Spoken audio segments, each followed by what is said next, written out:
So I was lucky enough to be invited to play Battlefield 6 early. So a big thank you to EA for that. And after spending 3 hours straight playing the game, I only want to play more. Now, you're going to be hearing this a lot, but in terms of game feel, Battlefield 6 feels more like Battlefield 3 and Battlefield 4, which I personally consider to be the series' peak. I mean, don't get me wrong, it is strange to play a first-person shooter in 2025 that doesn't have tactical sprint, but after a couple of games, I didn't miss it at all. And in fact, I think I prefer it when people aren't sprinting the length of a map in seconds. It just feels more like Battlefield that way. For those of you who are into movement, and I know you guys are out there is stuff here for you too. You have the obvious things like the regular sprint and slides, but you can now also sprint when crouching, which is great for moving from cover to cover without becoming full of bullet holes. You can also dive to prone, which again is great if you want to avoid becoming the human version of Swiss cheese. Something else that's really cool is the ability to pull people out of combat as you revive them, which looks cool and is going to provide loads of heroic moments with friends. Oh, and you can also combat roll now, which softens the impact of a full Mirror's Edge style. To be honest, I did forget about this when playing, but I still managed to pull it off a couple of times and it makes you feel like a badass. Now, I know for a fact that I'm not alone in being a big fan of the Battlefield class system. Choosing to be Assault, Support, Recon or Engineer meant that everyone knew what their jobs were. And okay, some people didn't do their jobs, but what can you do? Well, Battlefield 2042 did away with that system and let you choose operators instead, which were kind of like classes, but you know, not classes. The devs have since acknowledged that this wasn't a massive hit with fans. That's why I was smiling with joy when I was once again able to pick which class I wanted to play as in Battlefield 6. I mean, I'm still going to be begging for revives every time I'm down, but again, what can you do? Something else that's returned is destruction, and in a big way. Buildings can once again be leveled with one well-placed RPG, meaning that enemies camping in corners will soon have to find a different corner to hide in. I know it's kind of corny, but the destruction does lead to those moments that only Battlefield can produce. I've seen helicopters crash into buildings and completely destroy them, causing enemies and allies alike to run for cover, which is awesome to see.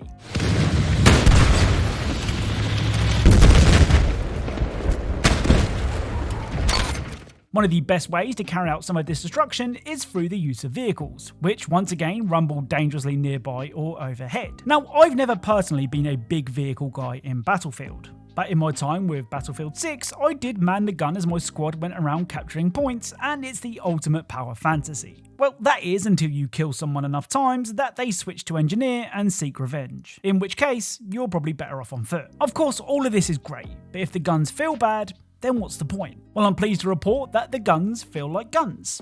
I know that should be the whole point of an FPS, but some games do get this wrong. What I mean is, the guns in Battlefield 6 feel heavy, like they pack a punch, and that's what I want from my guns in a first-person shooter. Oh, and don't even get me started on the Assault Kit's secondary shotgun, which literally blows people away, making it perfect for clearing out enemies from buildings.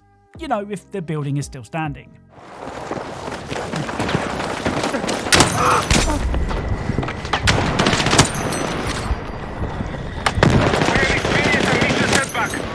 Refocus and fight back.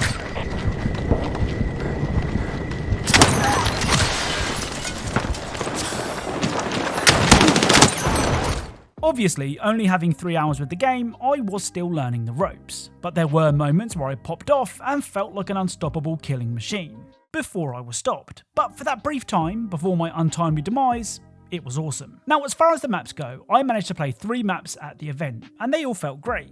First up was Empire State, which, as the name suggests, is set in New York. There are loads of tight streets to battle in, as well as plenty of buildings too. I was mainly playing squad deathmatch on this map, which was a lot of fun. On Siege of Cairo, I played a few matches of Breakthrough, where on offense you have to capture and hold 2 points to unlock the next part of the map. And on defense, you need to protect those points and eliminate as many players as possible to slow them down. Like most maps that I played, this map had areas for multiple different gameplay styles, with close quarters and long-range battles taking place simultaneously, which adds to the chaos. My personal favourite map so far is Liberation Peak, which just feels like the perfect conquest map, with flags positioned in interesting locations with lots of cover allowing for sneaky captures. Again, there were big open areas for snipers to pick their shots and vehicles to manoeuvre, but there were also lots of buildings for those seeking more up close and personal confrontations. I mean, it's probably my favourite map because it's the one I had the most success on, but let's not split hairs. The modes I got to play were Breakthrough, Conquest and Squad Deathmatch, with all three providing a different experience. Squad Deathmatch was your typical deathmatch mode, though pitting you and your squad against other squads of 4. These matches take place on smaller maps, which is perfect for those looking to get right into the action. It's also a great place to brush up on your actual gun skill, as gunfights happen often. Conquest has been a Battlefield staple since the very beginning, and it's pretty much the same in Battlefield 6. Capture flags, kill enemies, have fun. My favourite mode though was Breakthrough. I just love the feeling of fighting an ongoing battle and trying to gain ground and push up without pushing too far to leave you and your team exposed. I mean, my favourite mode in past Battlefield games is Rush, so I suppose it shouldn't be a surprise that I like Breakthrough. The game is shipping with 9 different maps when it releases on October 10th, with one of them being the remake of the much beloved Operation Firestorm from Battlefield 3, which should be more than enough to keep you occupied for the foreseeable future. Now I know what you're all thinking, and don't worry, I'm going to tell you when you can get your hands on the game yourselves. But first, let's talk Easter eggs. Battlefield has always had some of gaming's greatest Easter eggs. I mean, can you name another game where you have to turn valves and sacrifice friends to summon a giant shark from a puddle?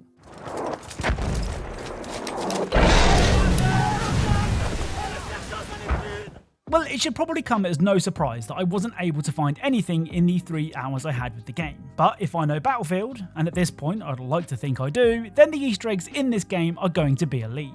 It's just that finding them is going to be trickier than ever. Battlefield 6 is downloadable right now on PlayStation 5, Xbox Series X and S, and PC via the Epic Game Store, Steam, and EA's own launcher.